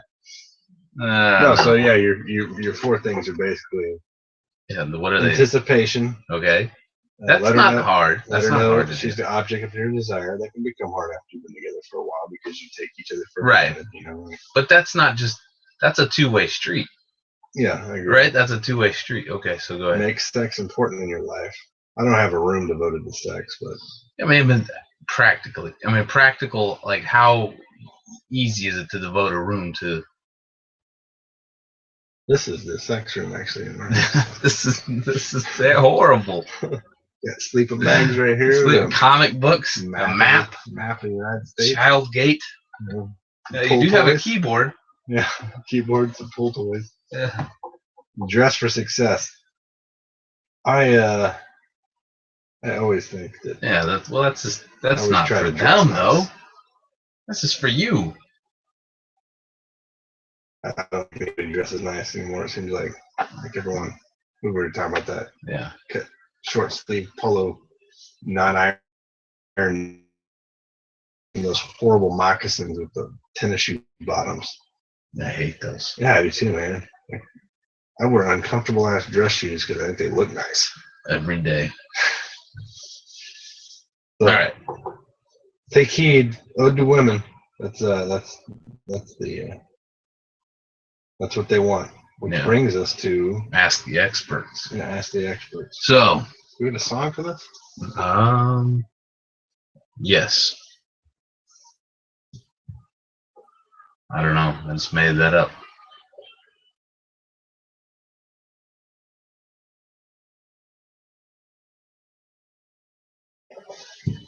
All right. So, ask the experts. I'm not sure how much I can agree I'm with telling you. this. Now I'm going to tell you something. All right. So this is a battle, right? For booty, basically, is what it is. So on Valentine's Day, that 50 Shades of Grey was on TV right after we had gotten home, and prior to this, I had fought this, right? Been like, whatever, I'm not gonna watch this. This is a stupid show, right? Mm-hmm. And then I realized I'm just being childish. What? I can sit there and completely zone out. Brokeback Mountain. I didn't watch Brokeback Mountain, but I did watch this, right? Mm-hmm. Guaranteed Lock, dude. Which one was it? Both Magic Mike and the other one. You watched both of them? Yeah. And it was successful both times? Yes. Down immediately. I didn't have to do anything. What? So here's how I promise this is a lock for all of you out there, all you men out there. You can listen. You've done worse things. You've put your body through much worse. You've put your mind through much worse. You can sit through it. The Magic Mike movie is horrible. It's terrible. The acting is terrible. Everything is terrible. But the reward is great. Didn't it have Matthew McConaughey in it? I didn't see the first one. No, it's the second one. Second There's two? one. Yeah.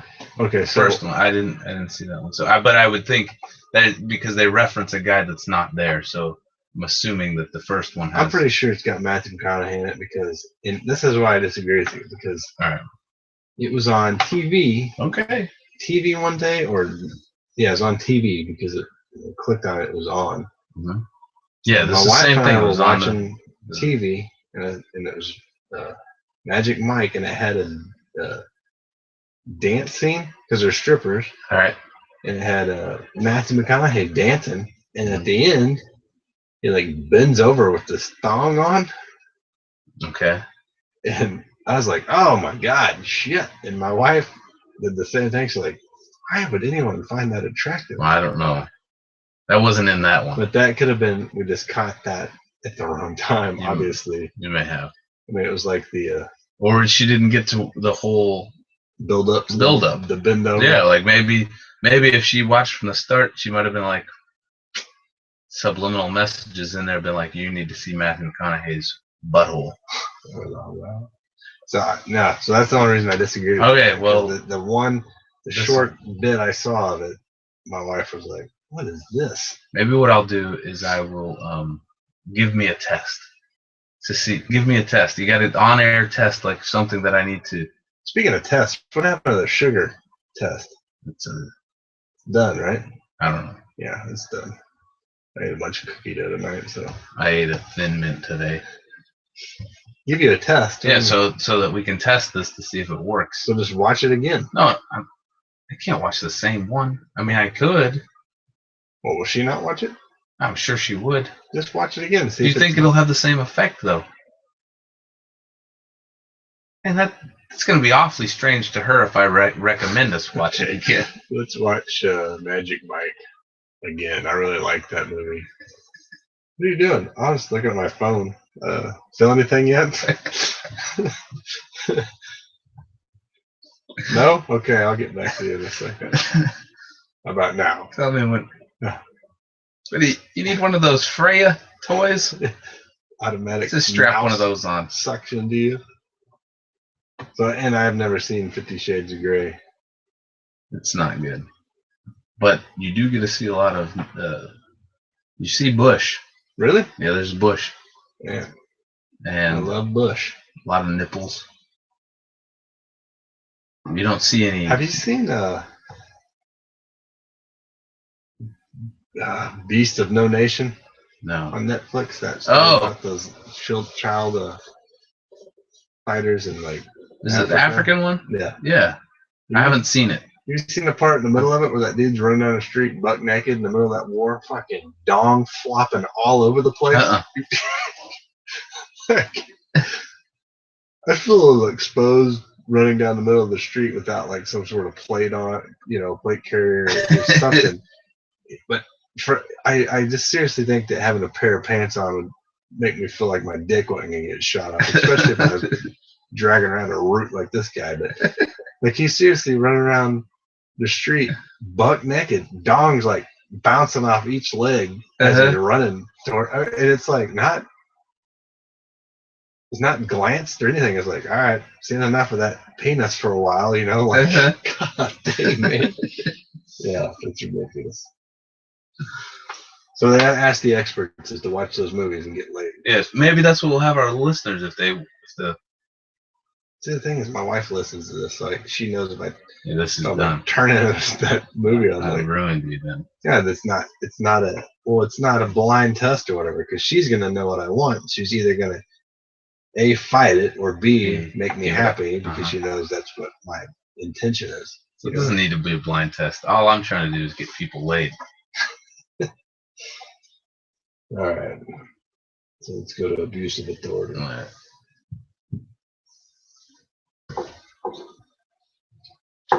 Did you read this? No. Yes. Ready? Yeah.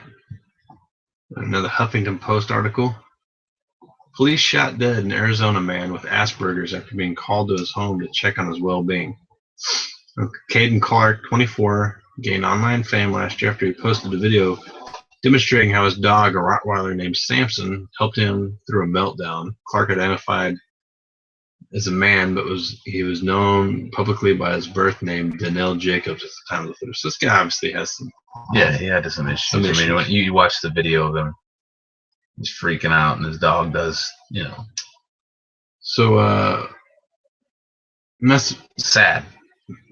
Mesa police officers showed up at his apartment after receiving multiple calls indicating that he may be suicidal around 11 a.m. Thursday. Heather Allen, president of Halo Animal Rescue, where Clark previously volunteered and adopted Samson, told AZ Family that she called police and asked officers to check on him after he sent her some concerning emails. Allen said she was told law enforcement was already on the way there. Detective Esteban Flores said that the officers, who were not wearing body cameras, fired after Clark came towards them holding a knife.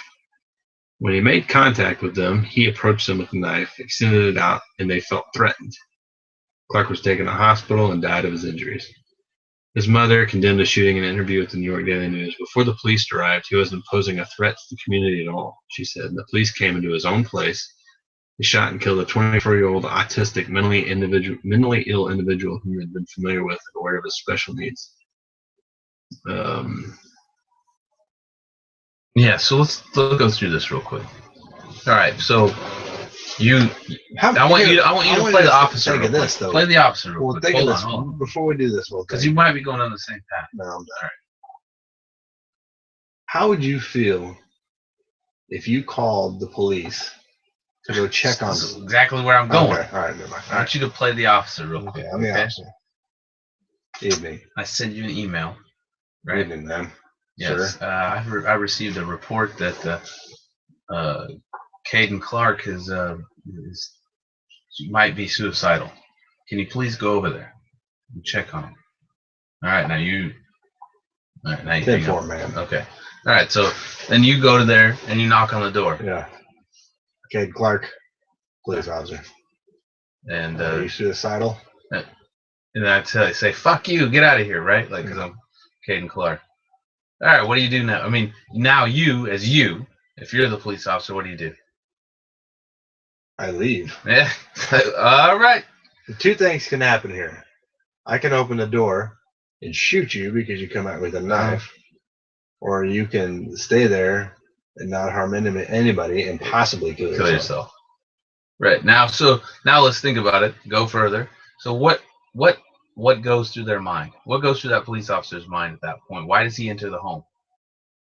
Just I don't know. That doesn't make sense to me because you're like, well, I was there to save him. Then why did you shoot him? Yeah. You knew he had a knife. You knew he was suicidal. Why did you enter it? Like I've seen so many videos on the internet of police officers entering home. Not so many. I've seen a few entering homes of suicidal people, and they come in and shoot them. Like, what's the point? Just stay home. I guess it just so they don't waste tax dollars. Like, we don't call them again. It's not even tax dollars. To me, it's like, well, you got a freebie here. You get to say you shot someone because they're going to kill themselves anyway, or not.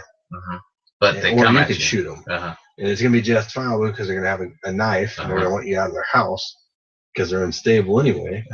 So, So why do you go in? you get to go and get some good training with real targets. So why do you really go in? Like, that's it. Like, There's no point in going. exactly. The So thing is, then you go in, and then guess what? If someone was in their apartment and heard some dude screaming, and he's coming out with a knife and like Different threatening story. people, yeah, Different okay, story. fucking smoke his ass. But now that you've shot him, and now all your buddies are they're sucking on your balls, telling you it's going to be okay, because that's what they do. I mean, I'm not going to sugarcoat this. Oh, it's okay, man. Everything's going to be okay. Well, I had to shoot him, man. He's coming at me with a knife. What the fuck were you doing in the house in the first place? Like, okay, and now where do we go? Like, what's the next step? Well, we're gonna, now we're gonna console you because you did such an amazing job, and we were protecting and serving what? Yeah, okay. And we're just gonna hang on your jock for a while. But everyone's sitting there listening.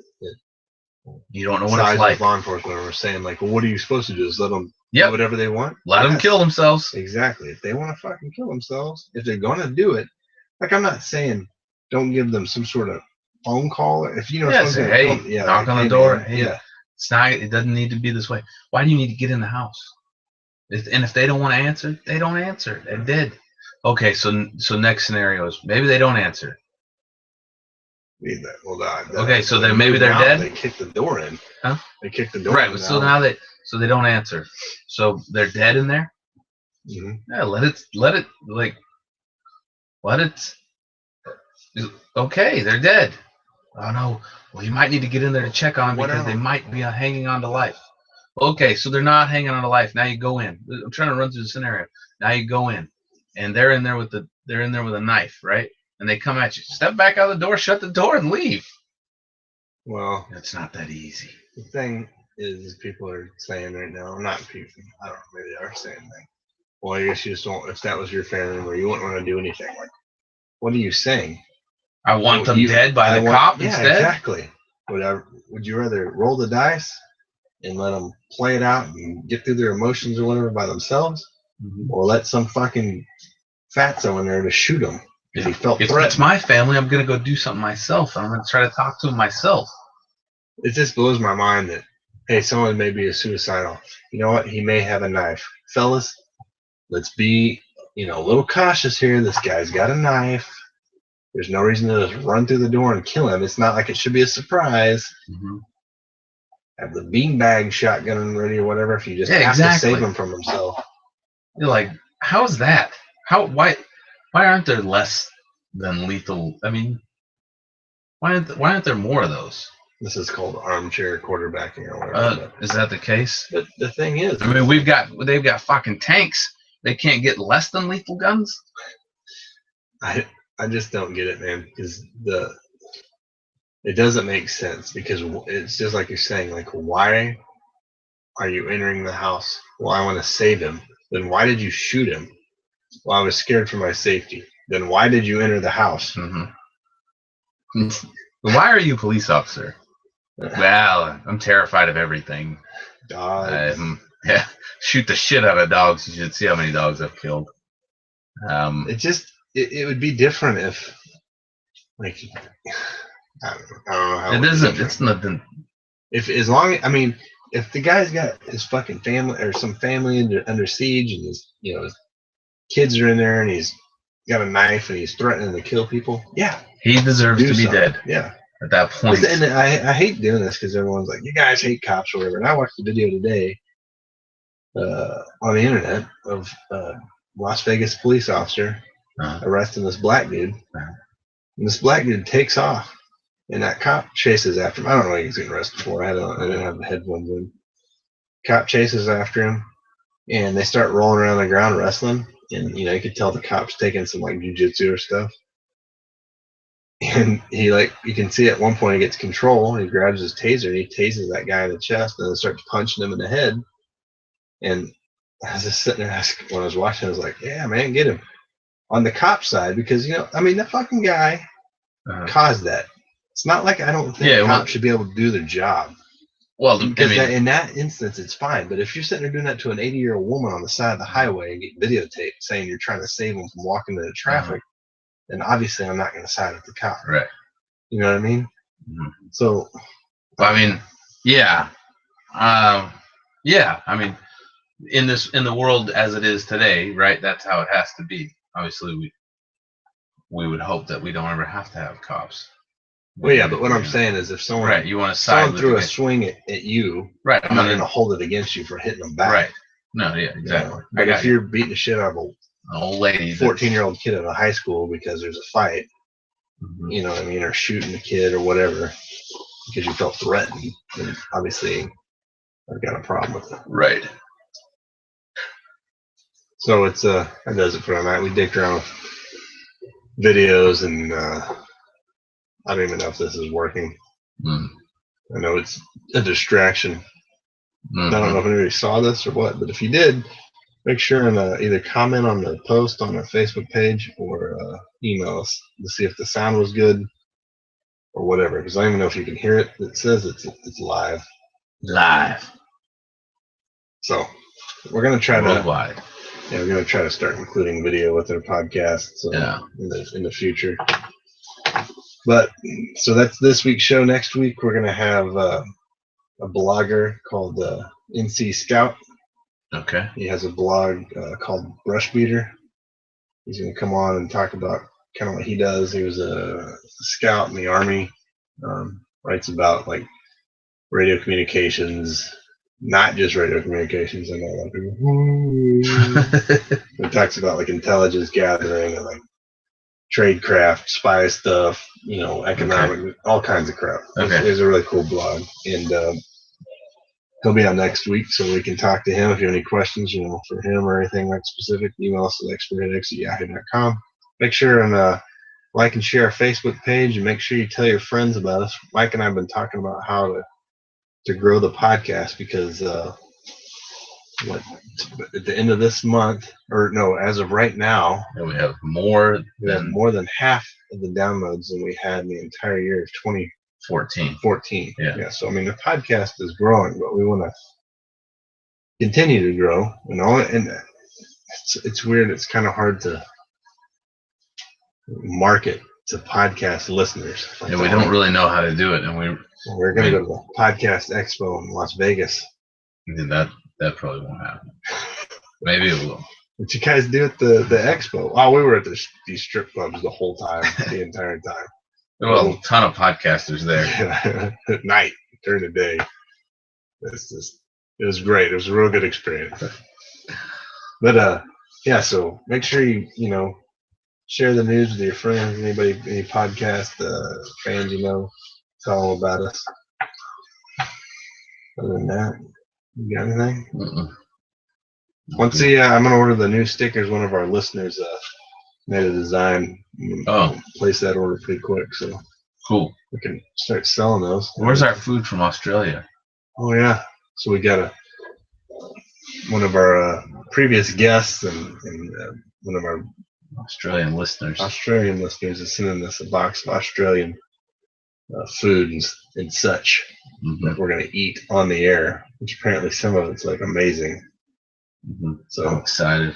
it is in Chicago, like earlier this week, so it should be here. It'll be here before next podcast. Excellent. So that'll be a treat for the next podcast. There's probably funnel web spiders and fucking Yeah, platypus. we're gonna open it up and get a spines. fucking snake. Yeah, box is probably poisonous. Mm-hmm. Oh. An aborigine pop out Yeah. from a didgeridoo. So listen up. And Gotcha, bitch. We truly appreciate everyone that listens and downloads this. So keep it up. Send all your ideas. There you go. All right. I got. Adios, muchachos. Sorry for the lame beginning. I'm gonna leave Kaylin a Yeah. secret message. Yeah. Stop this one.